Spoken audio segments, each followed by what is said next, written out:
All right, and we're back. So you just finished part 1, meaning you just answered question number 5.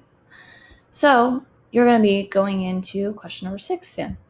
So if you go back to the slides, I'm going to open it up. So I finished this. I'm here. So we're looking back at our agenda, we are now in part 2. So we just learned about all the awful things that are happening in India and how people were angry about this. And one person in particular who was exceptionally angry is this guy who we're going to meet, and maybe you've heard about him before. His name is Mohandas Gandhi. So that's who we're going to be looking at in this section, and you are going to be looking into who he was and what he believed. So, part 2, make sure you still have your assignment open. If you accidentally closed it, open it back up. Keep it open, all right? We're going to go through the next couple slides, answering some of the questions, and then you're going to be on to part 3. So, the goals in this one, as I kind of already said, is we are going to be learning about one of India's most important leaders. His name is Gandhi, and you're going to be identifying the actions he took to fight for Indian independence from Great Britain. So, this is Gandhi. Maybe you've seen him before, but he was an Indian man. He's dressed in very simple clothing, and we're going to get to why that was in a second. But Gandhi is really one of the most important leaders in Indian history, and he's pretty well known all around the world. So, the first thing you get to do is you get to take a break from writing and reading, and you're going to watch some videos. You do need to watch them, all right? So, what you're going to do is you're going to watch 2 video clips. One is about Gandhi, so it's a secondary source, meaning somebody else made it to tell us who's Gandhi.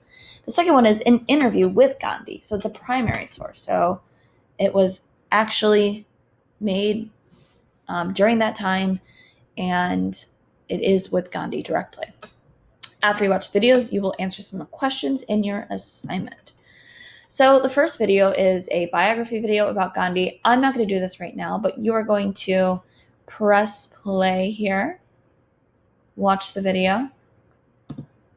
Then you're going to go on to the next one, press play, watch the video. And then after you've done that, you're going to go back to your assignment and answer questions 6 and 7.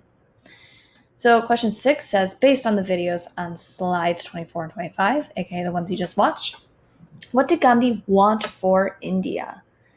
And then the second one, number 7 here, based on the videos and slides 24 and 25 again, what did Gandhi believe in / how did he think India should gain its independence? All right, so I didn't just watch the videos, you did. But what I know about Gandhi was he is what we kind of call a selfless person. A lot of people said that about him. And Gandhi was really all about trying to make sure India became independent, to show that they didn't need Great Britain, that they did not need this colonizing country to tell them what to do, to take control of their country, to treat them like they were dumb, like they couldn't do anything. Indians were strong, independent people, and they didn't need another country to manage them. He also had this really unique idea that to gain this independence, we don't need to use violence. Gandhi was really different from other people we've learned about in history who used violent methods, like during the French Revolution or the Haitian Revolution or the Russian Revolution. Gandhi believed in this thing called civil disobedience. So in a second, you're going to read a primary source reading. So you've learned a little bit about Gandhi from what I just said and from the videos, and you're now going to read his actual writing. So on the next slide, there's a little bit of historical context, aka background info about the source. So this up here in the top corner is the actual letter that was sent. So you're going to be reading a letter. You're not going to read this one. I put a different version in the assignment so it's clearer.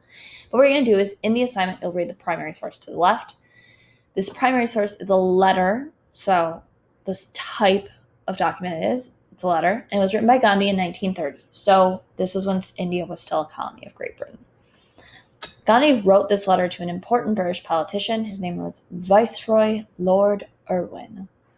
In this letter, Gandhi, got a typo there, explains why he sees British rule in India as a curse and outlines his plans to gain independence through civil disobedience. I said that word once before, so just to remind us what that means, if you heard about it in the video, civil disobedience. You probably heard the word civil and you've heard the word disobedient before, so to put it together, civil disobedience means being disobedient but in a civilized way. So it's a peaceful form of political protest in which a person or a group, refuses to obey certain laws. So a really good example of civil disobedience would be like striking, like saying, I'm not going to go to work, or protesting, or doing like a sit-in. A lot of my understanding, I think probably some of your understanding of civil disobedience comes from the civil rights movements. And we think about people like Martin Luther King Jr., who, and other individuals like boycotts, things like that, who said, we're going to show you that we are civilized people because you don't think we are, but we are, and we deserve to have rights as well. So Gandhi was kind of on that same wavelength. So we're not going to go there yet. So you should go back to your assignment. So the first question you're going to be answering is, really quickly before you get into the reading, says, based on the definition of civil disobedience on slide 28, which of the following is an example of civil disobedience? If you are listening to me, I just told you, so I'm not going to give you that answer. Okay, so this one I want to make sure you're paying close attention to so you know how to answer it. So it says, use the reading below to answer the following question. Why does Gandhi view British rule in India as a curse, meaning a bad thing? Use evidence from the reading. You don't need to quote directly. You can rephrase or paraphrase in your own words, all right? You're going to write your response here. I know I wish it was up here, but I can't change that. So you're writing your response here. You're going to read the primary source. So I'm actually going to read it right now out loud with you. So again, this was Gandhi wrote this in 1930. So he says, dear friend, before embarking on civil disobedience, that term that I just went over, I would again approach you and find a way out. My personal faith is absolutely clear. He knows what he's saying. I cannot intentionally hurt anything that lives. So he's saying I can only be peaceful, much less fellow human beings, even though they may do the greatest wrong to me and mine. Meaning, listen, I'm not going to hurt you even though you have killed and exploited so many of my people. Whilst, therefore, I hold the British rule to be a curse, I do not intend to harm a single Englishman or to any legitimate interest he may have in India. So again, he's being pretty peaceful. He's saying, even though you've done awful things here, I still don't want to hurt you. But that doesn't mean that we don't deserve rights. He says, I must not be misunderstood. So he's like, don't take that as me saying, keep doing what you want. Though I hold the British rule in India to be a curse, I do not therefore consider Englishmen in general to be any worse than other people on earth. I have the privilege of claiming many Englishmen as dearest friends. Indeed, much that I have learnt of the evil of British rule is due to the writings of frank and courageous Englishmen, so honest and courageous, who have not hesitated to tell the unpalatable, unappealing truth about that rule. And why do I regard the British rule as a curse? Remember, that's our question. Why does Gandhi view British rule as a curse? Well, he's going to tell us. It has impoverished, meaning made poor the dumb, those who are unable to speak, millions by a system of progressive exploitation. Exploitation means to take advantage of. And by a ruinously, horrible, expensive military and civil administration, which the country can never afford. It has reduced us politically to serfdom. A serf is like a peasant. It has sapped the foundations of our culture, meaning it has taken away everything that was ours. It's disrespected us. And by the policy of disarmament, taking away of weapons, it has degraded us spiritually. Lacking the inward strength, we have been reduced by all but universal disarmament to a state bordering on cowardly helplessness. Saying, you've taken everything from us. You basically dehumanized us to the point where we have nothing. So again, you're going to answer that question. I'm not going to give you the answer. And then number 10, you're going to read a little bit more. It says, using the reading below, answer the following question. According to Gandhi, how can Indians defeat the British?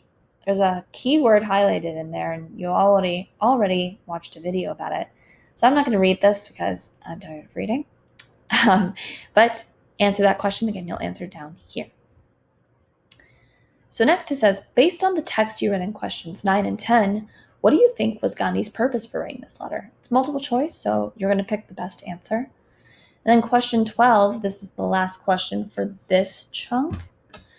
Based on what you know about Gandhi and his beliefs, do you think his method for gaining independence, aka nonviolence, will work? Explain why or why not. That's a your choice question. That means any answer is right. After you answer that, I'm going to come back to the slides.